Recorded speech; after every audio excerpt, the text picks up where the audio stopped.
I am. Sean has brought Need for Speed Undercover over, haven't you? That I have. Need for Speed Undercover. Why don't we get into it right away? All right, sounds good. Let's just jump in because I know you have a pretty sweet ride. I do have a pretty sweet ride.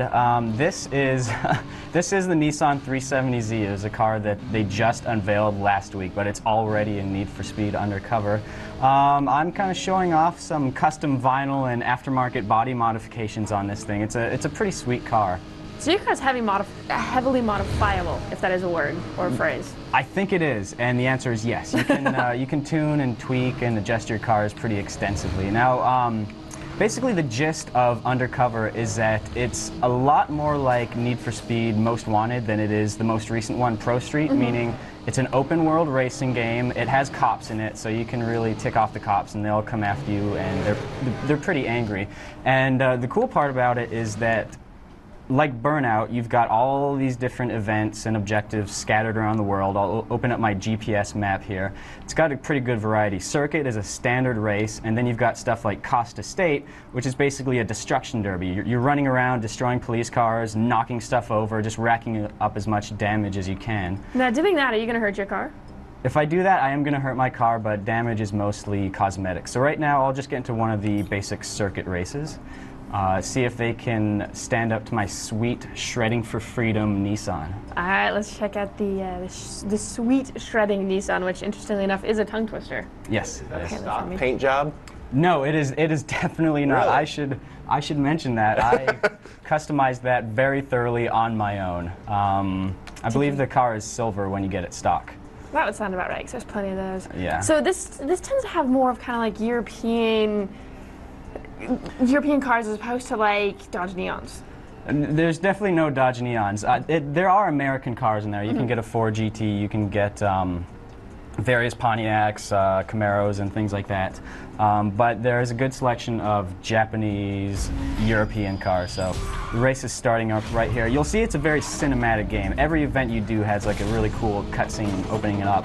And I should also mention that there is a story behind the game. Basically, you're an undercover cop. You're sent to sort of infiltrate a criminal racing circuit that has sort of these potential ties to an international smuggling ring.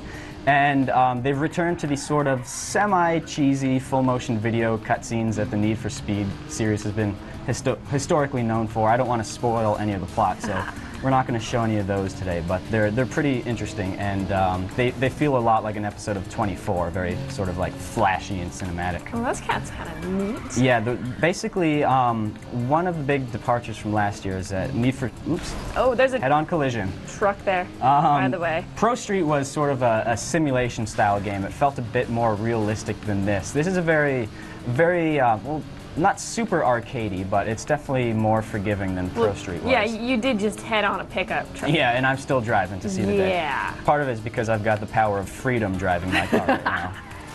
But, very good. Yes. Well, so this open world is huge. Doesn't it take something like 8 minutes to get across if you go in top speed? It takes a while to get across. Basically, it's called the Tri-City Bay, which is sort of this warm, muggy sort of like, it's got this very warm hue to it, and it's supposed to be set in the Gulf Coast, so sort of like Texas sort of area. And yeah, it's really big. I'm in Palm Harbor, which is the downtown district, but it's also got these sort of industrial and suburban areas to it. All right, well, you're spanking these other cars behind you. Let's go ahead and take some audience questions. Yeah. It's time to distract you. All right, I've got a question here from Nick Schaefer, who wants to know, how's the steering in the game? Is it touchy, clunky? How's it feel? It's really good, actually. I like the steering quite a bit. You can do a lot, and one of the things that they're trying to do is add this system called the heroic driving engine, which is basically a way for you to do like really crazy stuff and make it look really stylish, and you actually earn reputation points for it to build up what's called your wheelman level, which is what you use to progress through the game. Yeah, so if I was actually using the heroic driving engine, I would have avoided that collision. I would have done like a power slide through that corner. So one of the cool things is that the camera is not linked to your car. So you can be going like 90 miles an hour, do a 180 at speed, and then hit reverse and continue going in the same direction, and the camera will have stayed in the same spot that entire time, which is really cool. You can view the whole thing and not make yourself sick. Exactly. Yeah. Oh, you still might get slightly sick, but less so than usual. So I might, I'll have to sacrifice the race here, but I can do that, go in reverse, and keep going like this, and then, turn around. Get beat up that kind of times. Yeah, that kind of messed me up a little bit, but it comes in handy when you're being chased by cops, which happens fairly frequently in the game. And the cops are very tenacious. They will follow you to hell and back. They will chase you through alleys. They'll chase you into oncoming traffic on a freeway, set up spike strips. They'll set up blockades, and they get pretty angry, and they send helicopters after you too. They're definitely a little bit more aggressive than they used to be in the last one. And it's hard to hide out when you have a stupidly obnoxious paint job like I do. All right, let's go ahead and grab a couple more questions because we're about to run out of time. Okay. Yeah, we've got a lot of questions. This one's from Sid in New York City. He wants to know, is there dynamic weather or dynamic time of day in the game? It's generally set at this sort of like pre-sunset, really warm, golden time of day. And as far as I can tell, there's no dynamic weather system, so you don't have to worry about rain or anything like that messing you up. Actually, I have one more. Sure. A lot of people are wondering, we touched a bit on customization, but a lot of people are wondering what exactly you can customize. Can you do like the interior of the cars? It's sort of split in its accessibility. You can do quick upgrades, which are just like really quick, adjust your power or adjust your handling. You choose between those two. But you can dive a little bit deeper if you want to do that. You can adjust the drivetrain, force induction. You can adjust like the type of tires that you have. It's not super extensive like in a Forza 2 or Gran Turismo, but you can definitely tweak your cars pretty well. And once you have something purchased, you can go in and adjust the tuners to compensate for like horsepower versus torque and stuff like that.